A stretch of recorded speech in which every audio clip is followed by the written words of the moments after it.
लिपि को सिखाने से पहले ये सिखाया जाता था, बेटा लिख। बेटे का हाथ पकड़ा जाता था और फिर स्लेट पे लिखा जाता था ओ ना मासी धम। पर वर्तमान में ऐसी परिणति हो गई है, ओ ना मासी धम, और सुमन पंडित जी ना बाप पढ़े ना हम। हाँ, बदल गई परंपरा है, ओ ना मासी धम, और बेटा ये कहता ना बाप पढ़े ना हम, ना तुम पढ़ो ना हम पढ़े, लिख लो बस।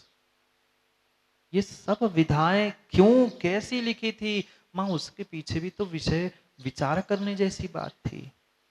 जब तक सिद्धों को नमस्कार नहीं होता, श्रावक का, गृहस्थ का हो, साधु का हो, कोई भी कार्य सिद्ध हो नहीं सकता। इसलिए विद्या अर्जन करने से पहले लिपि संख्यान संग्रह क्रिया प्रारंभ करते समय, जैसे ही बालक 5 वर्ष का होता था, उसे पहले देवशास्त्र गुरु की पूजा करने के लिए साथ में बिठाया जाता था, और उसके हाथ से ही ओ ना मा सिद्धम ओम नमः सिद्धेभ्या आदि शब्दों को लिखा जाता था। फिर उसको आगे की लिपि संख्या आदि सब कुछ प्रदान किया जाता था। आज सीधे बच्चा जैसे जन्मता है, बेटा बोल ABCD XYZ, हो गए संस्कार। उसको कुछ पढ़ने लिखने बोलने आए नहीं आए, पर मॉम और डैड तो सबसे पहले सिखाते। माँ बाप तो पता नहीं कहाँ विलीन हो गए, जीते जी मॉम और डैड कर रहे हैं। बाकी कुछ देखो ना, आज हमारे भी सामने कई सारे बच्चे आते हैं, वो यही कहते हैं, सीधी तो बात करते नहीं। कभी नहीं सिखाया कि भाई हमारे संस्कार क्या, हमारी संस्कृति क्या। भगवान भी नहीं कहेंगे देखो गॉड गॉड, देखो गाय नहीं काऊ काऊ, सी काऊ। क्या श्रद्धान मिलेगा, क्या उसे संस्कार मिलेंगे। भाषा अपनी संस्कार की भाषा होनी चाहिए थी, जीवन के उत्थान की भाषा होनी चाहिए थी। पर पता नहीं सब के सब उन पाश्चात्य और विदेशी संस्कृति के पीछे दौड़ते दौड़ते अपने संस्कार अपनी संस्कृति भूल रहे।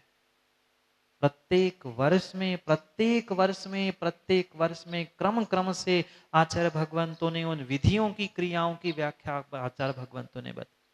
5 वर्ष का जैसे ही वह बालक हुआ, उसे लिपि संख्या आदि का बोध कराया। उसके उपरांत जैसे पुनः 8 वर्ष का होता है, सम्यक ज्ञान और सम्यक दर्शन को प्राप्त करने की जैसे उसमें शक्ति प्राप्त होती है, तत्क्षण उसी समय में उस 8 वर्ष के बालक को मनोज बंगेला उपनीति यज्ञोपवीत संस्कार की व्याख्या जिनसेन स्वामी ने की है। ये 3 गर्भान्वय क्रिया, दीक्षान्वय क्रिया और कृत्रिन्वय क्रिया के अंतर्गत आने वाली ये 53 क्रिया, 48 क्रिया और 7 क्रिया, ऐसी इन क्रियाओं का व्याख्यान आदि पुराण में जिनसेन स्वामी ने प्रदान किया। आदि पुराण ही नहीं, आचार्यों की नई बात मानने हैं तो क्रिया कोश नाम का वह पंडित जी का कवि का ग्रंथ है, उसमें भी खोज के देखना, उनने भी इन 53 क्रियाओं का वर्णन किया। वे भी लाते कहां से, आचार्य भगवंतों ने जो प्रदान किया वही कहा है। अष्टमूल गुणों का त्याग करते हुए, अष्टमूल गुणों को धारण करते हुए, सप्त व्यसनों का त्याग करते हुए, मिथ्यात्व का त्याग करते हुए जो बालक को संस्कारित किया जाता है, उसका नाम उपनीति उपनयन संस्कार है। ये आगम की विधा है, आगम की विधा है। वे संस्कार तभी होते हैं मनोज जी, जब बालक का मुंडन होता है। वह मुंडन के बाद चोटी भी रखने की आवश्यकता है। ऐसे भी वर्तमान के जीव हो गए पंडित जी, जिन्हें बोध ही नहीं है, उनने उल्टी प्रचार करने लग गए, अरे बाप मरने पे टकली की जाती है। पता ही नहीं है, आगम का बोध ही नहीं है। ये ब्रह्मचारी का प्रतीक है, जो चोटी होती है ब्रह्मचारी का प्रतीक है। ये रत्नंत्र का प्रतीक है, जनीव है, कमर पे बना हुआ धागा, छाती पे डला हुआ धागा, और वह चोटी वह ब्रह्मचारी की, इस बालक की, 8 वर्ष के बालक की पहचान होती है, जो सम्यक दर्शन प्राप्त करने जा रहा है। क्यों नहीं सम्यक दर्शन प्राप्त हो रहा, क्यों नहीं सम्यक दर्शन प्राप्त हो रहा है? क्योंकि तुम्हारा एंटीना खराब है। रेंज क्यों नहीं आ रही, रेंज क्यों नहीं आ रही मोबाइल में, टीवी पे? क्योंकि एंटीना खराब होता है, टॉवर खराब होता है, तो सिग्नल आते क्या? नहीं आते। ये छोटी 8 वर्ष पे जो निकाली थी ना, वो एंटीना निकाला था तुम्हें वह सम्यक दर्शन संस्कार सब ग्रहण करने के लिए। जो चोटी होती है उसके संस्कार होते हैं, ऐसे किस कहीं भी नहीं। उस चोटी पर पीले अक्षत रखकर उसके संस्कार करके वहां बनाया जाता है उसे सम्यक दर्शन बनने के प्राप्त करने के योग्य। ये आगम की विधा है। पर जीव समझते नहीं है और अन्यथा बातें करते हुए आगम का भी आरणवाद करते हैं और पता नहीं कितनों की श्रद्धाओं को तोड़ देते। ऐसा होता आया है और होता आ रहा है, नहीं समझ रहे। क्या करे, वहां पहुंचाया किसने है? वह दूसरी परंपरा बनाने के पीछे भी तो आदिनाथ भगवान के उस चक्रवर्ती ने ही तो व्यवस्था बनाई थी। पर उनकी दृष्टि नेक थी, उनके विचार अच्छे थे, पर उनमें से ही भ्रष्ट लोगों ने उस भ्रष्टता को अलग करते हुए उस एक परंपरा को जन्म दिया। वे मात्र जन्म से हो सकते हैं, कर्म कर्म से तो ब्राह्मण द्विज तो वे ही है जो इन संस्कारों को प्राप्त करते हैं। पढ़ना, आदि पुराण में ही लिखा है, दुज है दुज, दुजन में होते हैं जो गुरु के हाथों से संस्कारों को प्राप्त करते हैं 8 वर्ष के उपरांत। ये क्रिया है, मनमानी नहीं है। पढ़ना, 8 वर्ष से सीमा कुछ बनानी पड़ेगी ना चाचा जी, सीमा तो बनानी पड़ेगी, मर्यादा तो बनानी पड़ेगी। समस्या हमारे साथ यही है, हमें थोड़ा सा कुछ अच्छा मिला, हम दूसरे में अटकते, वहां से कुछ अच्छा मिला, हम तीसरा कुछ कमी निकालना चाहते। अच्छा तो जीवन में हमने कभी खोजना देखा ही नहीं।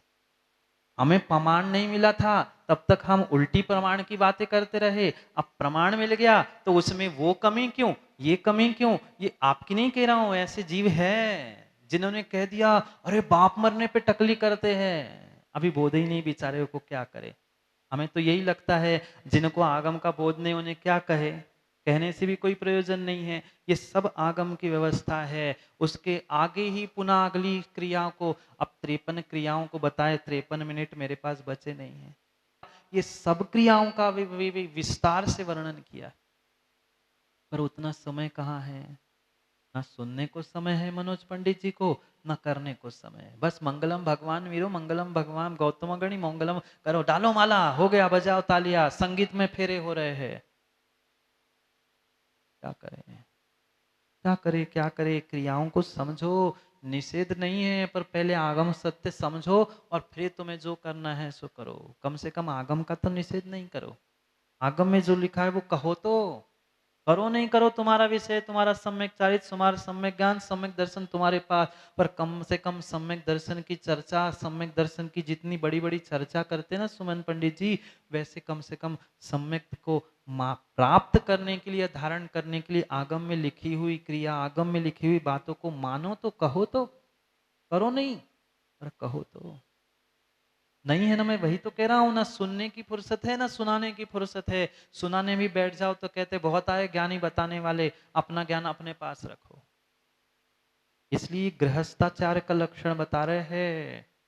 दिगंबर आचार्यों का ये भले ही काम नहीं, उन्होंने मार्गदर्शन कर लिया, बोध करा दिया, ये ऐसी ऐसी व्यवस्था है। अब गृहस्थाचार्य का कर्तव्य है कि श्रावकों को अपनी क्रियाओं में प्रति समय प्रेरणा देते रहे कि तुम श्रावक हो, तुम्हें पूजा पाठ भक्ति आराधना गुरु उपासना आदि सब कार्यों में प्रवृत्त होना है। पढ़ लो श्लोक को, नहीं तो फिर पंडित जी कह देंगे समय हो गया है, बंद करना पड़ेगा। बस आज तो आखिरी दिन है, हवन है, सो फिर समाप्ति है।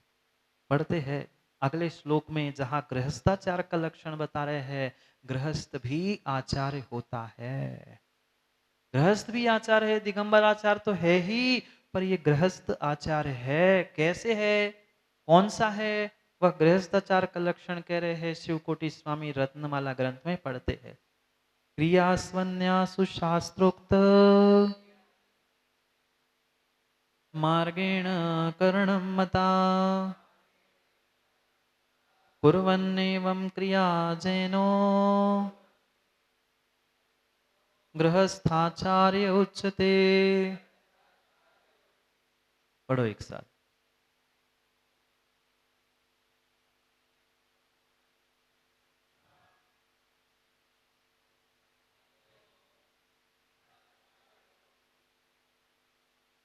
क्रिया संन्यासु शास्त्रोक्त, मूल शब्द समझने जैसा है, शास्त्रोक्त।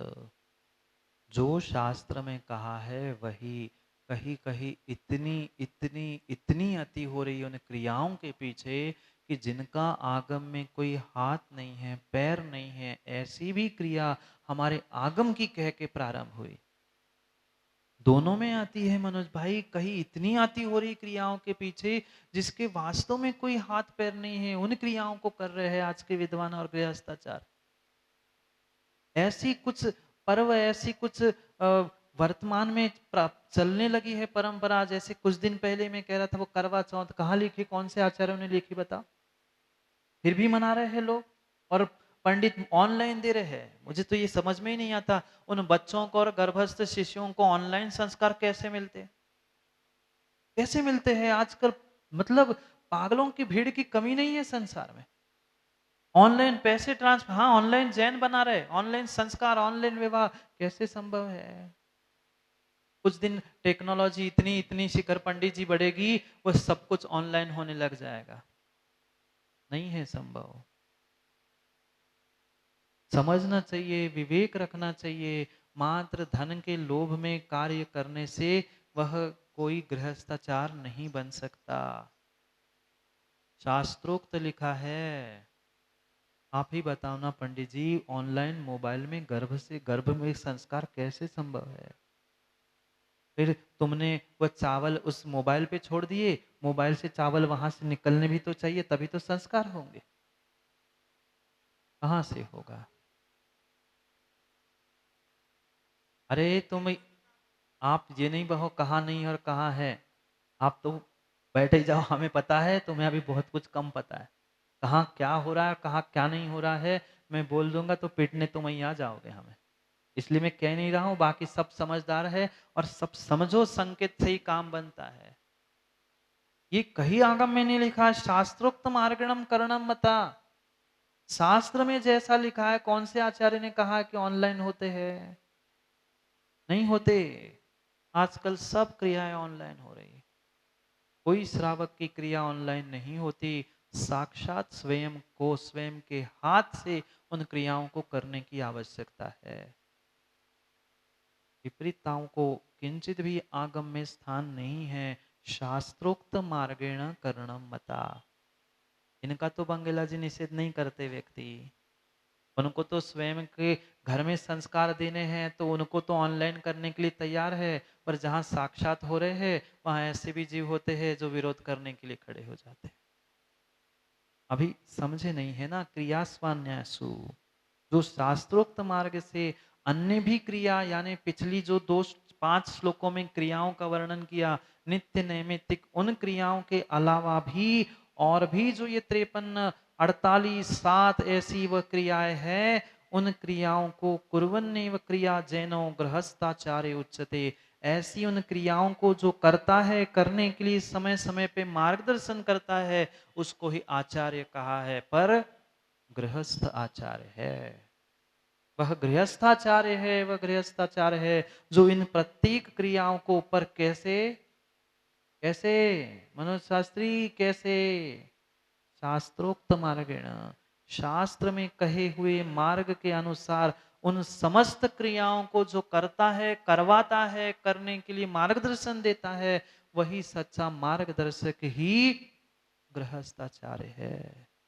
अन्य कोई भी गृहस्थाचार नहीं है। भले ही नाम के आगे कोई लिख के रख दे गृहस्थाचार, अमुकाचार तमुकाचार, पर जरूरी नहीं है।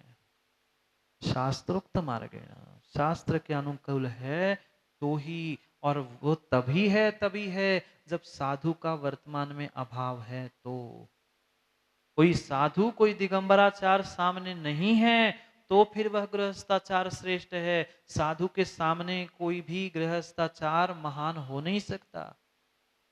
प्रायश्चित भी लेने की जो वर्तमान में परंपरा प्रारंभ हुई है, गृहस्थों से, शुल्लकों से, शुल्लिकाओं से, इधर उधर से कहीं नहीं, दिगंबर आचार्य से ही प्रायश्चित लिया जाता है। मात्र तात्कालिक विधि विधान पंचकल्याणक आदि के दिनों में वे गृहस्थाचार्य तुम्हारे लिए उन विधियों में हुई त्रुटियों को कमी करने के लिए प्रायश्चित आदि दे सकते हैं। सामान्य कार्यों में प्रायश्चित देने को श्रावकों को क्या, मुनियों को, शुल्लक शुल्लिकाओं को तक अधिकार नहीं। सोचने समझने जैसी बात है आगम को, दूसरों को नहीं।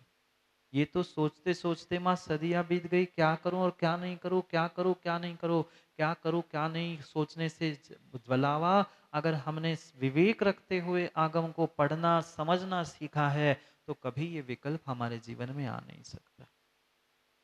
समय हो गया है, समय हो गया है, नहीं हुआ? हवन का भी, हवन का भी, यहाँ हवन हुआ और हमारा पवन हुआ। समय हो गया है। क्रियाओं को समझते समझते करते करते सदियां बीत गई, पर विवेक नहीं है तो क्रिया फलीभूत होने वाली नहीं है। उन क्रियाओं को समझने समझाने के लिए साधु और दिगंबराचार के अभाव में गृहस्थाचार का वर्णन और लक्षण कहा है। जो उन क्रियाओं को शास्त्र के अनुकूल करता कराता है, करने की प्रेरणा देता है, वही वह श्रावक जो स्वयं में व्रत धारण करने की शक्ति रखता है, जिसने कोई ना कोई संस्कार गुरु के हाथ से ग्रहण किए हैं, वास्तव में वही प्रतिष्ठाचार है।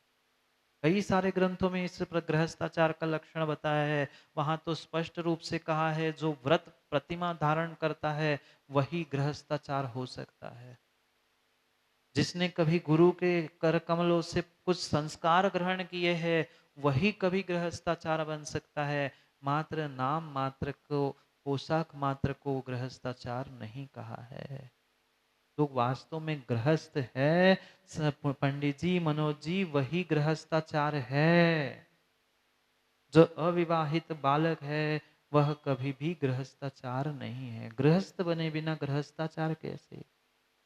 गृहस्थ बनना पड़ेगा। गृहस्थ का अर्थ होता है शादी के बाद ही वह गृहस्थ होता है और वही गृहस्थाचार होता है आगम के परिप्रेक्ष्य में।